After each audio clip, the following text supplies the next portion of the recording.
Hello, everyone. My name is Adrienne Smith, and I'm a woman in long-term recovery. What that means to me is that I have not used any mood or mind-altering substances in over 9.5 years. It also means that I'm an informed registered voter, a taxpayer, a faithful wife, a dependable employee, a role model for my nephew, a caring sister and daughter, a loyal friend, a passionate volunteer, a respectable member of my community, a responsible cat mom, a drug court graduate, and a recovery advocate, a certified recovery specialist, and a recovery coach. I would like to thank you for giving me the opportunity to tell my story to you today. I started using alcohol and marijuana at the age of 13. From that time, I had used at least one substance every day for the next 26 years. The only times I was not using is if I was not able to get something or if I was in treatment. At the age of 18, I added powder cocaine to the mix, all the while maintaining excellent grades. I had a belief that I preferred to put in the minimum effort to obtain the maximum outcome. I felt that if I was maintaining good grades and had a job and paid my bills on time, that I didn't have a problem. Opiates in the form of other people's prescription pain medication entered the picture when I was about 25. They gave me energy and the ability to work long hours and continue my education. Eventually, I'd earned a bachelor's degree from Robert Morris University, and I got married, all while continuing to use. Along with my husband, we owned several businesses, owned our own home, several rental properties, numerous vehicles, and we continued using together. Keeping up with all the work that we had created started becoming more difficult. Crack cocaine and heroin then entered the picture, and we quickly lost the ability to maintain our lifestyle. Work, morals, values, and possessions suddenly became secondary. Within the next year, I became homeless, penniless, jobless, helpless, hopeless, and unattached to reality. I began committing more serious crimes and partaking in demoralizing activities. My perception became completely distorted. Drugs had become the only thing that mattered, and I could not see a way out. The disease of addiction altered my ability to problem solve. I actually thought that the problem was that I didn't have enough drugs. Getting robbed at gunpoint during drug deals on the street and having home invasions became an acceptable way to live. I didn't see a problem without having utilities in my house. That's how much my addiction distorted my perception. So at that point, I knew that 28 days in rehab was not going to repair all the damage and chaos that I'd created in my life. Thank God I finally got arrested in 2010. At that time, I was 39 years old.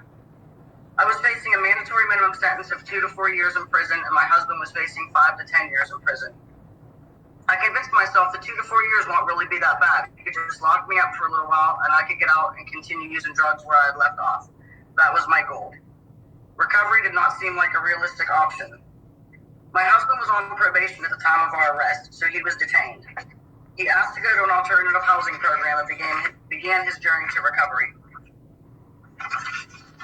On the other hand, I kept asking my lawyer to postpone our court dates so that I could continue to use.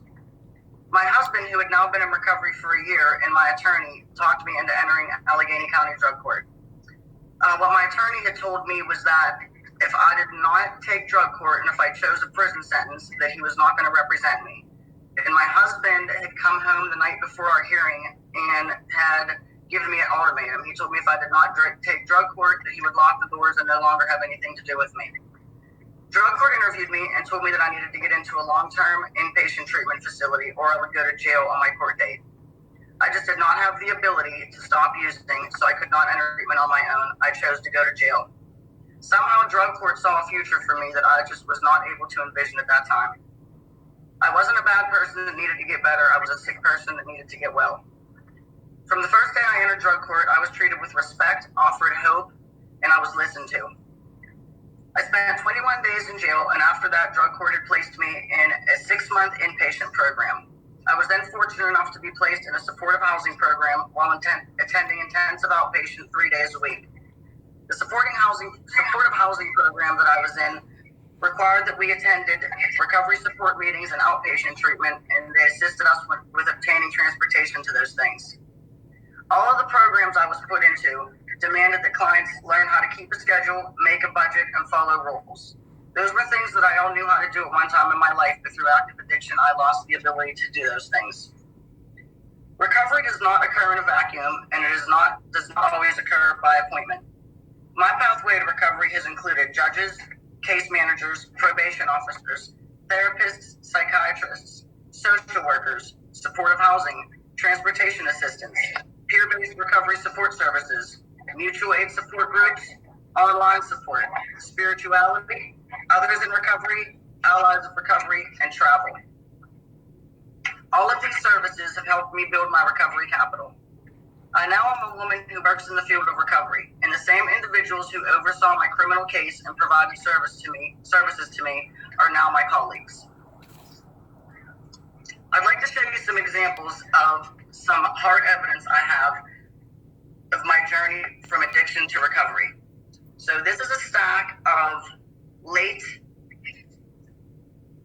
property tax payments that I did not make whenever I was in active addiction. But through recovery, I have had the ability to make all of these payments and stay current on all of these bills. This is my documentation of how bad things got. The headline says, "Suspects invite heroin bust," police say. That was my husband being transported out of our house the day we were saved. Another newspaper article shows about a home invasion that we had in our home because we had a lot of drugs in our house and people were holding me up at gunpoint on a regular basis.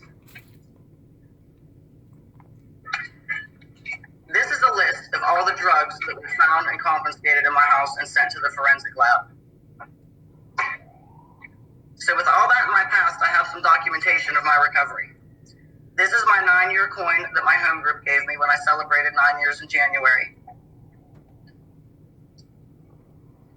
This is a photo of me with my nephew, who I could spend a lot of time with and be a positive role model in his life. This is my passport that I was able to obtain because of recovery, and I've traveled extensively. I was even able to get a known traveler number through the TSA. When I was using, I did not pay bills.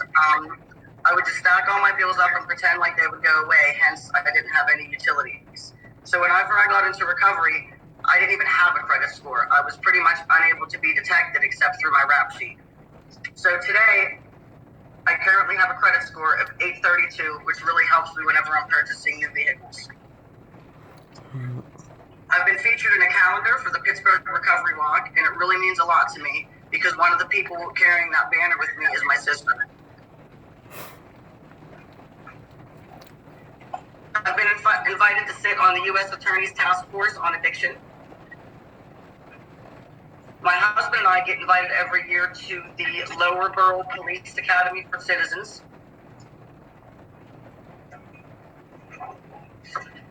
I have a diploma from Allegheny County's drug court, which means the world to me.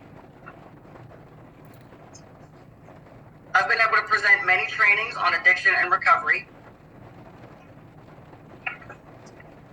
My picture has been posted on flyers. I've been able to write articles for the Pro A Quarterly Report.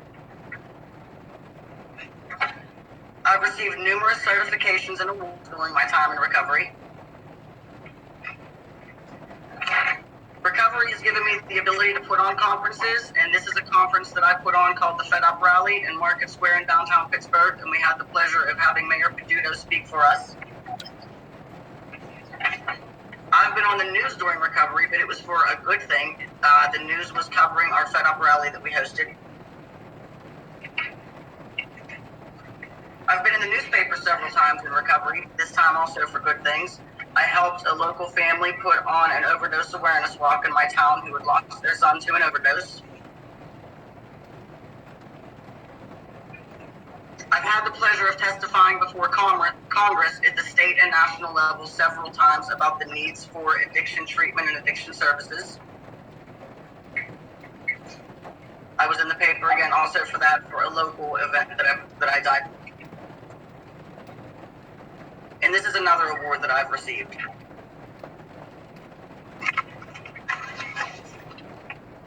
Recovery has blessed me with the opportunity to become the woman that God has wanted me to be. Recovery also is contagious. Just as addiction, whenever we are using, some other people that are around us may follow in our footsteps and use.